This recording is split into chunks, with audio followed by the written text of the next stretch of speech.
Public charge কোনগুলো এবং আগের কি রুল ছিল, এখন যে নতুন রুল হতে যাচ্ছে সেটি কি ধরনের ইম্প্যাক্ট পড়বে মানুষের দৈনন্দিন জীবনে? হোম কেয়ার বেনিফিট নিচ্ছে কিন্তু জিজ্ঞেস করতেছে দাদা এটা কি বন্ধ করে দিব, কারণ আমার ইমিগ্রেশন অ্যাপ্লাই করা আছে, এদিকে মা দেখা গেছে যে ছেলের জন্য অ্যাপ্লাই করা আছে, ফুড স্ট্যাম্প নেই, ফেডারেল লেভেলের যেগুলো অ্যাসিস্ট্যান্স আছে, স্টেট লেভেল, এমন কি সিটির যে অ্যাসিস্ট্যান্স গুলো আছে, it could be included there also. শুরুতে আমরা একটু পাবলিক চার্জ নিয়েই কথা বলি। পাবলিক চার্জের প্রথম যেটা একটা ধারণা যে মানুষ এখন এই অ্যাডমিনিস্ট্রেশন আসার পরে পাবলিক চার্জ শব্দটা শুনলেই একটা আতঙ্কের একটা অবস্থা, তো সেটা যদি আপনি শুরুতেই বলতেন, যে যদিও বা এটাই অভিবাসনেরটা ভিন্ন একটা জিনিস, আপনি আপনার কাছে যেটা জানতে চাই পাবলিক চার্জ কোনগুলো এবং আগের কি রুল ছিল, এখন যে নতুন রুল হতে যাচ্ছে সেটি কি ধরনের ইম্প্যাক্ট পড়বে মানুষের দৈনন্দিন জীবনে, একটু যদি বলতেন।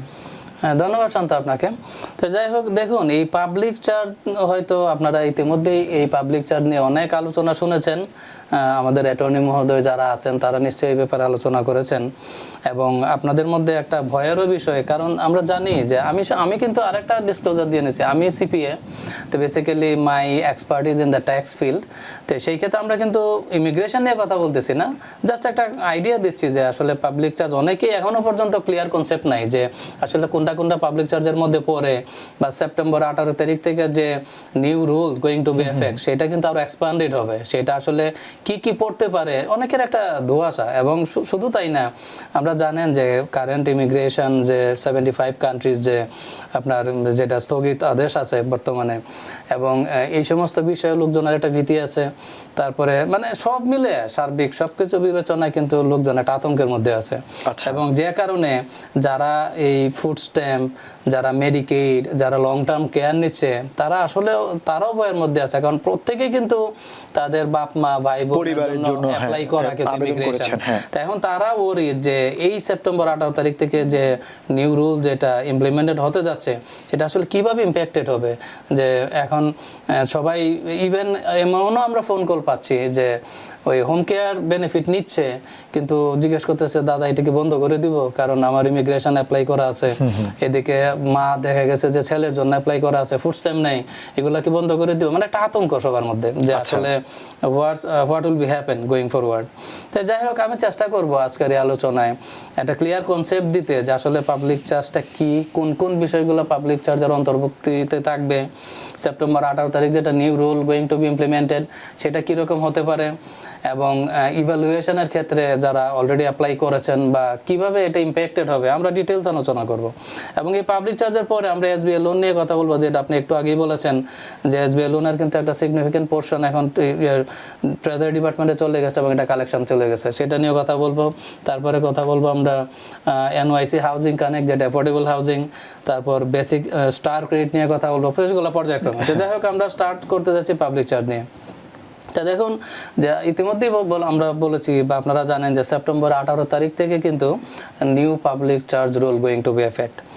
এখন প্রশ্ন হচ্ছে যে সেপ্টেম্বর 18 তারিখ থেকে যেহেতু নতুন পাবলিক চার্জ রুল এফেক্ট হতে যাচ্ছে, এখন যে সেপ্টেম্বরে 18 তারিখের পূর্বে কি হবে, মানে বর্তমান আমাদের কি অবস্থা সেটাও তাকে জানতে হবে। মানে এখন তো অগাস্ট চলতেছে, তো এখন অগাস্ট, সেপ্টেম্বর এখনো আসে নাই। এবং শুধু তাই না, এই যে সেপ্টেম্বর 18 তারিখে যে নতুন পাবলিক চার্জ আসতেছে আসলে তারা এটা এক্সপ্যান্ড করবে, আমি সেটা নিয়ে বিস্তারিত বলবো। তো এখন যাই হোক, যেহেতু এখন সেপ্টেম্বর 18 আসে নাই, এই মুহূর্তে যেহেতু আমরা আছি অগাস্টে, তার মানে 2022 যে পাবলিক চার্জ রুল আছে এইটাই কিন্তু গোয়িং টু বি এফেক্ট নাও। এই মুহূর্তে 2022 সালের যে পাবলিক চার্জ রুল আছে সেটাই কাজ করছে, still in effect as of today.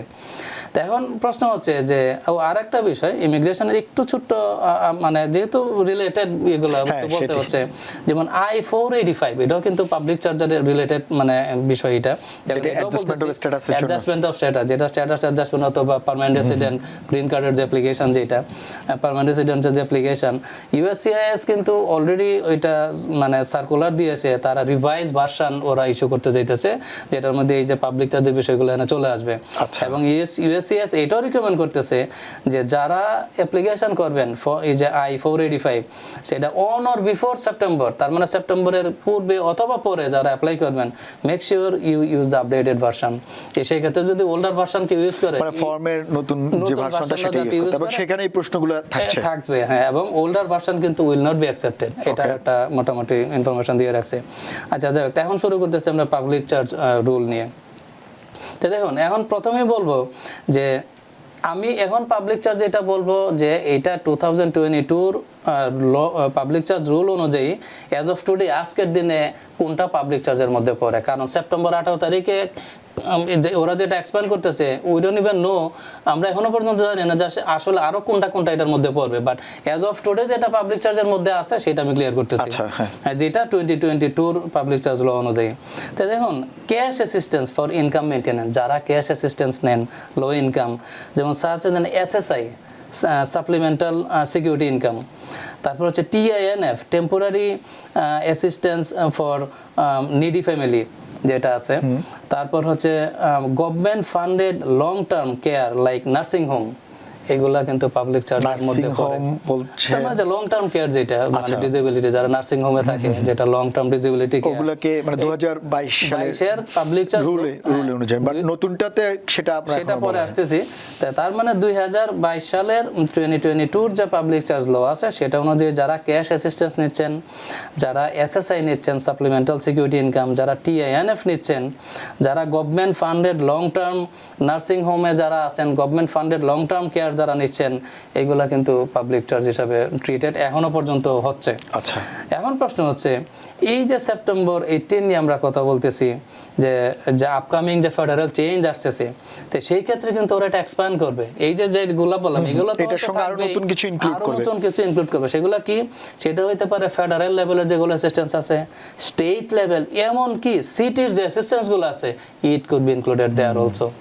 এখন যদি প্রশ্ন করেন তাহলে সেগুলো কোনগুলা, উই ডোন্ট নো ইয়েট, কারণ এখনো পর্যন্ত সার্কুলার আমাদের হাতে নাই। প্রচুর তো এরকম সুবিধা রয়েছে, বিশেষ করে আমরা পর্যায়ক্রমে সেগুলো সিটিতে স্টেট অনুযায়ী বা সিটির মধ্যে অনেক ছোট ছোট সুযোগ রয়েছে, বিভিন্ন রকমের সুযোগ ইনক্লুড देम অ্যাজ ওয়েল।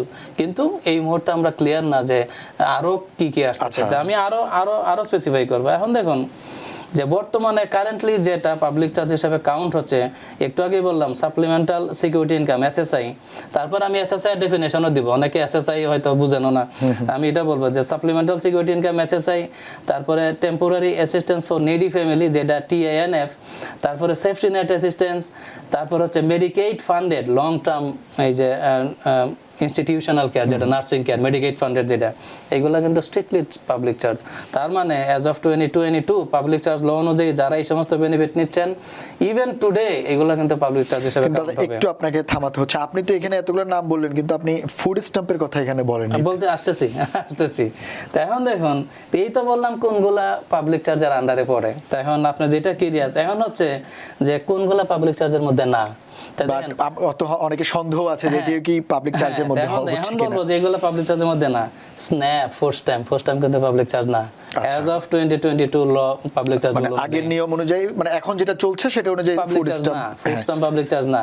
শুধু তাই না, স্ট্যান্ডার্ড মেডিকেড যারা মেডিকেড নিচ্ছে, হ্যাঁ, তারপর হচ্ছে পাবলিক হাউজিং ইনক্লুডিং সেকশন 8, যেমন মনে করেন যারা সেকশন 8 এর ভাউচারের মাধ্যমে পাবলিক হাউজিং নিচ্ছে, ইভেন যারা নাইচা নিউ ইয়র্ক সিটি হাউজিং অথরিটির যে পাবলিক হাউজিং নিচ্ছে, এগুলো কিন্তু স্টেট ফান্ডেড কিন্তু কি বলে হাউজিং অ্যাসিস্ট্যান্স।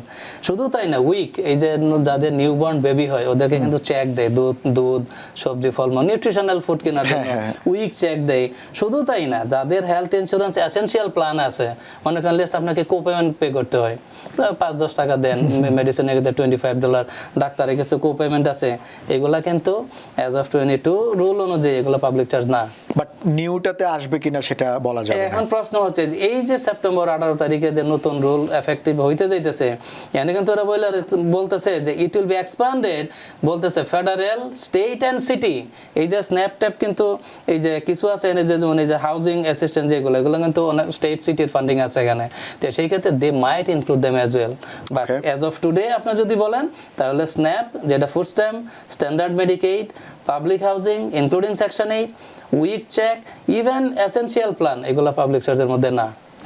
এটা না, কিন্তু অনেকে একটা বদ্ধমূল ধারণা থেকে ফুড স্ট্যাম্প যেটা আপনি আমাকে জিজ্ঞেস করতেছেন, এই কারণেই বললাম যে আমাদের অনেক মানুষই কিন্তু কমিউনিটির ফুড স্ট্যাম্পের সঙ্গে খুব মানে পরিচিত, এবং লোকজন ধরে নেয় এটা পাবলিক চার্জ। কিন্তু দেখুন যে ওল্ড নিয়ম অনুযায়ী পাবলিক চার্জ, নতুন নিয়মে সেটা ইনক্লুড হবে কিনা সেটা এখন বলা হয়, ইট মাইট বি ইনক্লুডেড।